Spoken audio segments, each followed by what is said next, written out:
मरण कंडिका का स्वाध्याय हम सभी कर रहे हैं। आचार्य श्री अमित गति सागर जी महाराज द्वारा रचित। मंगलम भगवान वीरो मंगलम गौतमो गणी मंगलम कुंद कौंधार्यो जैन धर्मोस्तु मंगलम सर्व मंगल मंगलम सर्व कल्याणकारिकम प्रधानम सर्व धर्माणम जैनम जयतु शासनम जैनम जयतु शासनम जैनम जयतु शासनम। इसमें हमारा ब्राह्मी तप के बारे में चल रहा है, उसी को आगे कंटिन्यू करते हैं। मुनिराजों का उम्र तप देखकर मिथ्यादृष्टि जीव भी अपनी उग्रता छोड़कर सौम्य बन जाते हैं, अर्थात जैनों का तप बड़ा दुर्धर तप है, ऐसा देखकर प्रसन्न होते हैं। तपश्चरण में तत्पर इस मुनि को देखकर अन्य मुनिराजों को संसार से भय उत्पन्न होता है कि यह महात्मा संसार के कष्ट से भयभीत होकर मुनि मुक्ति के लिए कितना कठोर तप करते हैं। हमें भी यह संसारिक कष्ट भोगना ना पड़े, इसलिए अवश्य तप करना चाहिए इत्यादि। तप से मुक्ति मार्ग का प्रकाशन होता है और जिन भगवान की आज्ञा का पालन होता है, तपस्वी के जीवन में संतोष आता है, संयम आता है, शरीर में लघुता होती है, अर्थात तप से शरीर का भारीपन मोटापा नष्ट होता है, उपसंभाव वृत्तिगत होता है। इस प्रकार तप करने वाले के ये गुण तथा यथासंभव प्राप्त होते हैं, अर्थात 6 प्रकार के तप हैं। इनमें से अनशन द्वारा शरीर लघुता, रस त्याग से संतोष इत्यादि गुण की प्रकट होते हैं। इसी प्रकार अन्य अन्य तप के गुण भी समझना चाहिए। मुनिराज उद्गम, उत्पादन एवं ऐष्णा इन दोषों का त्याग करके मित, लघु, विरस ऐसे आहार को ग्रहण करते हुए विविध ब्रह्म तप को करते हैं, अर्थात निर्दोष आहार लेकर तप करना चाहिए। उत्कृष्ट आहार आदि 46 आहार संबंधी दोष हैं। उन दोषों से युक्त अशुद्ध ऐसा आहार करके कदापि तप नहीं करना चाहिए, पाठांतर की अपेक्षा। इस प्रकार यति आहार को अल्प करता हुआ वृद्धिगत तप द्वारा अर्थात बेला, तेला आदि क्रम से आगे तप को बढ़ाता है और शरीर क्रश करता है अथवा कभी हीयमान तप से प्रवृत्ति करता है। विशेषार्थ बेला, तेला, चोला इत्यादि रूप से अनशन करना अनशन तप को वृद्धि है। अनशन तप की वृद्धि है। 32 ग्रास प्रमाण आहार में से क्रमशः ग्रास कम करते रहना इत्यादि रूप अमोदर्य तप की वृद्धि है। 1 रस का 2 रस का त्याग करना, कभी 6 रसों का त्याग करना रस त्याग तप की वृद्धि है। आज इस गांव में आहार तो लूंगा, आज इस मोहल्ले में मिलेगा तो ही लूंगा, आज इस घर में मिलेगा तो लूंगा इत्यादि रूप वृत्ति परिसंख्यान तप की वृद्धि जानना चाहिए। शून्य गृह निवास, पुनः ग्राम समीप बस्ती में निवास, पुनः गिरी गुफा में निवास इत्यादि रूप से संयासन तप की वृद्धि होती है। इत्यादि रूप से विविक्त संयासन तप की वृद्धि होती है और दिन में आत्मन योग लेकर रात्रि में प्रतिमा व्रत निश्चल स्थिर रहना इत्यादि रूप काय क्लेश तप की वृद्धि जानना चाहिए। क्रम से आहार को घटाते हुए शरीर को घटाया जाता अथवा प्रतिदिन विविध भिन्न भिन्न प्रकार से तप को करते हुए विधि कोविद तप की विधि को जानने वाला साधु काया को क्रश करता है। संयम की विराधना ना हो, इस प्रकार से आहार संबंधी उग्र ऐसे नाना अपग्रह नियमों द्वारा मुमुक्षुजन शरीर को क्रश करते हैं। यथाशक्ति शरीर संलेखना करने वाले साधु के बल और जीवन के रहने पर अनेक प्रकार की भिक्षु प्रतिमा का आचरण करने पर संक्लेश नहीं होता, और यदि शक्ति के अनुसार तप नहीं किया, अधिक तीव्र गति से शरीर क्रश किया तो महान क्लेश होगा और उससे कर्मबंध होगा। अतः यथाशक्ति तप में प्रवृत्ति श्रेयस्कर है। विशेषार्थ शरीर संलेखना का इच्छुक साधु यदि उत्तम सहनन वाला है, धैर्य, शुद्ध ज्ञान आदि गुणों से मंडित है, परिशय उपसर्ग सहन किए है, तो वह महासत्वशाली मुनि इस भिक्षु प्रतिमा विधि का अनुष्ठान कर सकता है। इस देश में रहते हुए 1 मास के अंदर अमुक अमुक दुर्लभ आहार मिलेगा तो ग्रहण करूंगा, अन्यथा नहीं, ऐसी प्रतिज्ञा करके उस मास के अंतिम दिन प्रतिमा योग धारण करता है। यह एक प्रतिमा हुई। पूर्वोक्त आहार से सद्गुणित उत्कृष्ट दुर्लभ ऐसे भिन्न भिन्न आहार का व्रत ग्रहण करता है। यह व्रत 2 मास का, 3 मास का, 4, 5, 6 और 7 मास तक क्रमशः चलता है। प्रत्येक महीने के अंतिम दिन प्रतिमा योग धारण करता है। ये 7 भिक्षु प्रतिमाएं हैं। पुनः एक 7 दिनों में पूर्व आहार की अपेक्षा से सद्गुणित उत्कृष्ट और दुर्लभ ऐसे भिन्न भिन्न आहार 3 बार लेने की प्रतिज्ञा करता है। आहार को प्राप्ति होती है तो 3, 2 और 1 ग्रास लेता है। ये 3 भिक्षु प्रतिमाएं हैं। तदंतर रात्रि और दिन में प्रतिमा योग धारण करता है। पुनः प्रतिमा योग से ध्यानस्थ होता है। ये 2 भिक्षु प्रतिमाएं हैं। इससे पहले अवधि और मनापर्याय ज्ञान प्राप्त होते हैं। अनंतर सूर्योदय होने पर उक्त महामना महाधैर्यशाली मुनिराज केवल ज्ञान को प्राप्त कर लेते हैं। इस तरह ये 12 भिक्षु प्रतिमाएं जिनागम में वर्णित हैं। शरीर की संलेखना के लिए विविध तपों का वर्णन अर्थात देव ने किया है। उन तपों में आचाम तप उत्कृष्ट है, ऐसा योगी जन कहते हैं।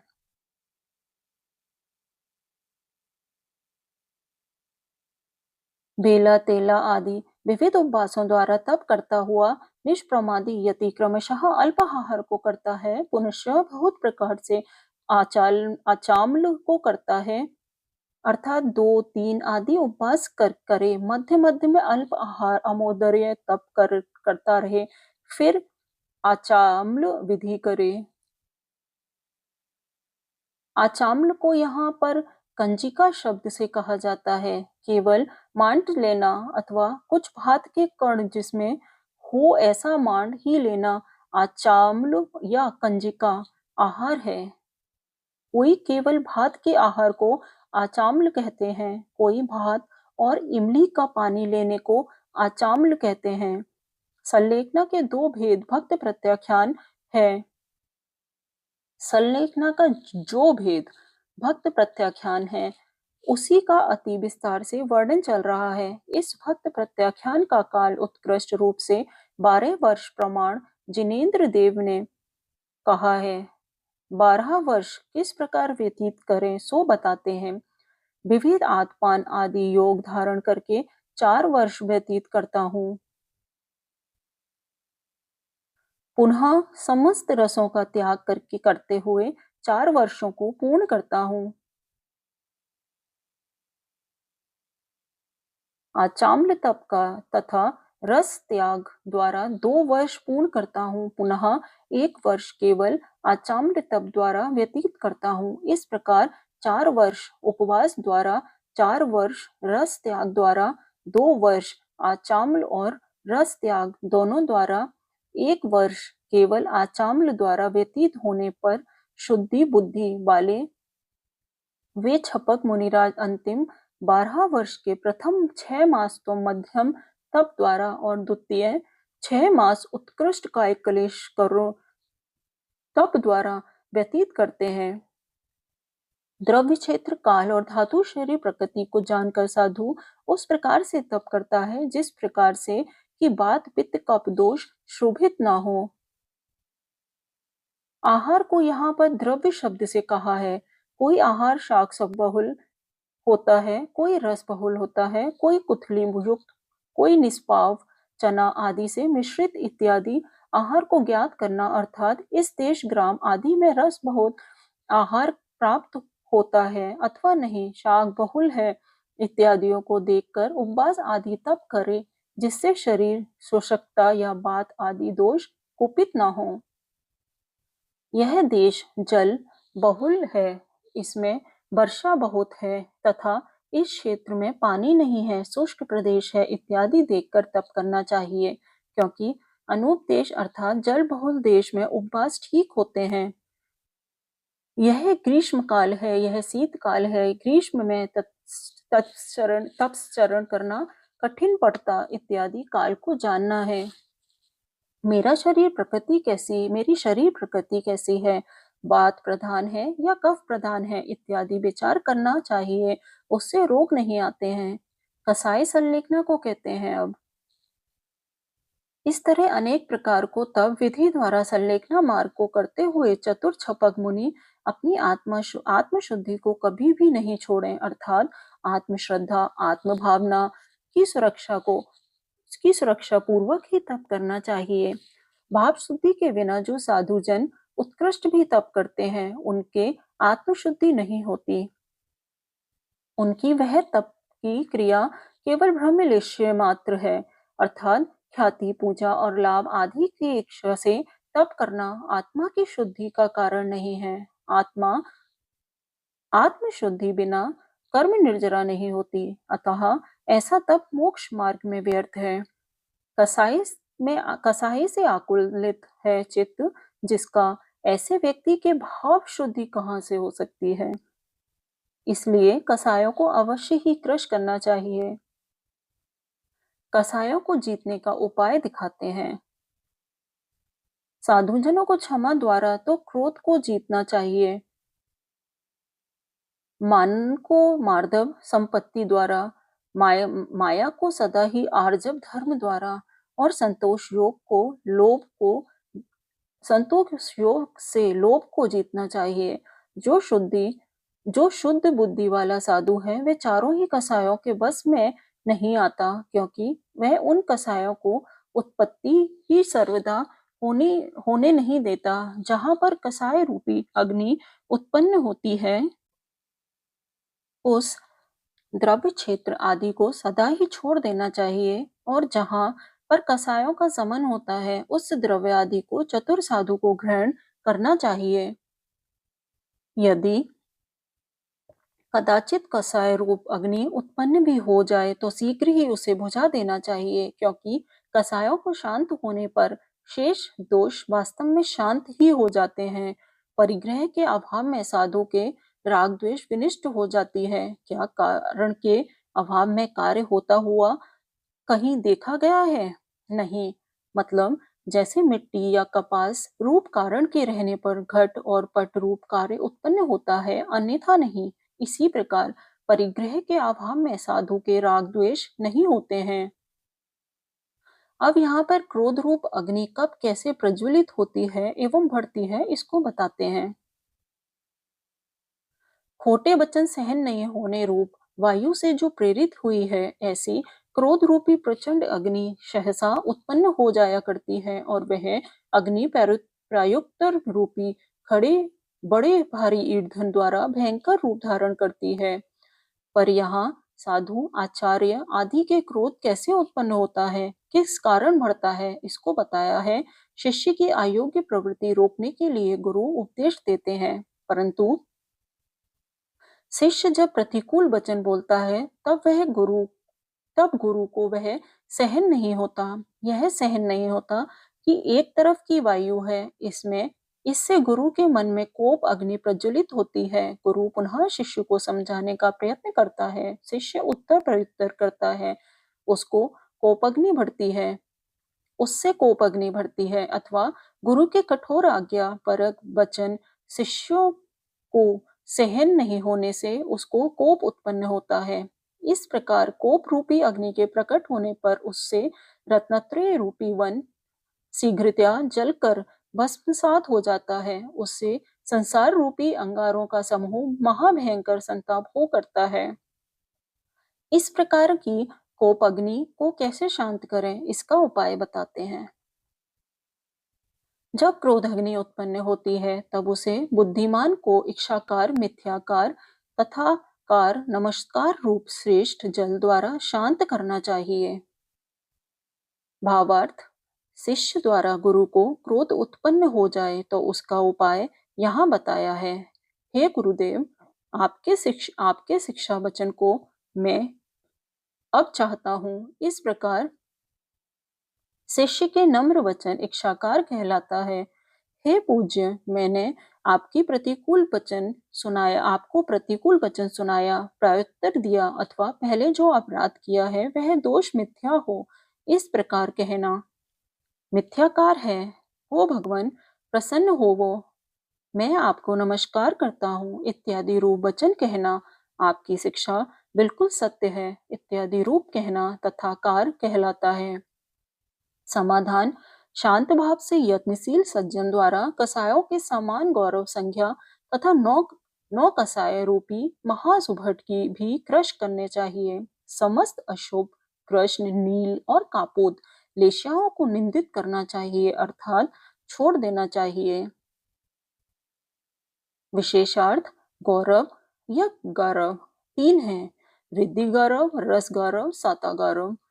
अपने रिद्धि का गर्व करना रिद्धि गौरव है। सरस भोजन प्राप्ति का मान करना रस गौरव है और अपने सुखिया जीवन का मत करना साता गौरव है। संज्ञाएं आहार, व्यय, मैथुन और परिग्रह 4 रूप हैं। संज्ञा का अर्थ यहाँ पर वांछा लिया है। आहार की वांछा आहार संज्ञा है। ऐसे अन्य 3 संज्ञा के विषय में लगाना। 9 कसाय 9 है: हास्य, रति, अरति, शोक, भय, जुगुप्सा, स्त्री भेद, पुरुष भेद और नपुंसक भेद। ये सब महासुभट सदृश हैं, क्योंकि इन पर विजय पाना अत्यंत कठिन है, किंतु मोक्ष इच्छुक जन इन पर परम उपशम भाव द्वारा विजय प्राप्त कर लेते हैं।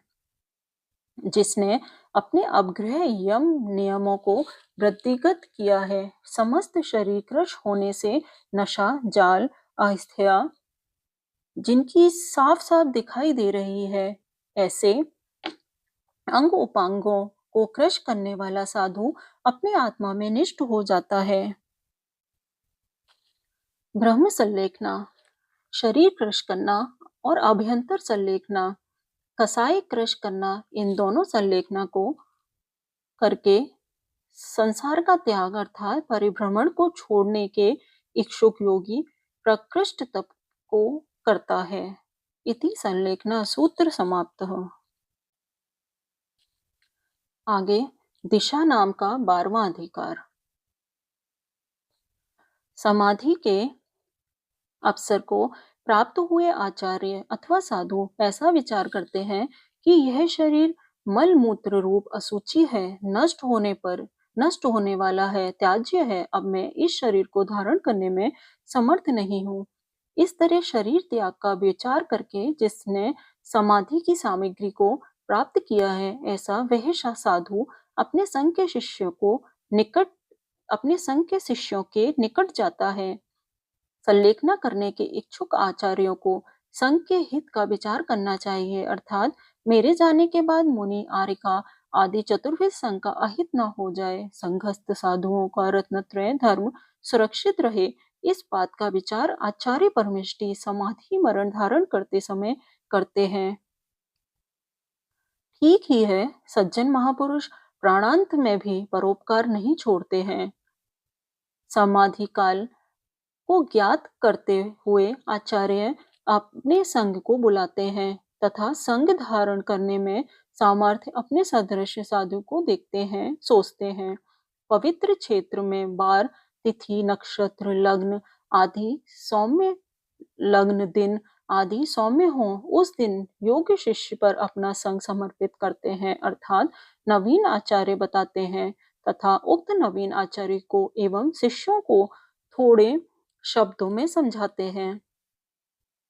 आचार्य पद के योग्य कौन है, यह छेपक कारिका द्वारा बताते हैं। जो ज्ञान विज्ञान संपन्न है, अपने गुरु का मान्य है, विनीत, रत्नत्रय धर्म का पालक है, वह शिष्य आचार्य पद के योग्य है। रत्नत्रय धर्म रूपी तीर्थ का नाश ना हो, वह सदा प्रवर्तित रहे। इस हेतु से गुणों के आकार स्वरूप नूतन आचार्य को संबोधन करते हैं कि तुमको अब संघ का अनुग्रह इस प्रकार करना चाहिए इत्यादि। उस बाल आचार्य को दिशा बोध देना ही दिक या दिशा कहलाती है, अर्थात न्यूनतम आचार्य को पुराने भूतपूर्व आचार्य जो शिक्षा उपदेश दिशा बोध देते हैं उसका वर्णन इस दिशा नाम का 12वें अधिकार में होता है और इसलिए इसका दिक दिशा यह नाम है। दिक दिशा नाम का यह प्रकरण समाप्त होता है। आगे का प्रकरण कल शुरू करेंगे। जावाणी के ज्ञान से सूझे लोका लोग जो वाणी मस्तक धरो सदा दे तू हो ठोक ए जिनवाणी भारती तो यह जपो दिन रे जो तेरी शरण आ गए सो पावे सुख चैन जो तेरी शरण आ गए सो पावे सुख चैन जो तेरी शरण आ गए सो पावे सुख चैन। नौवा नमोकार मंत्र।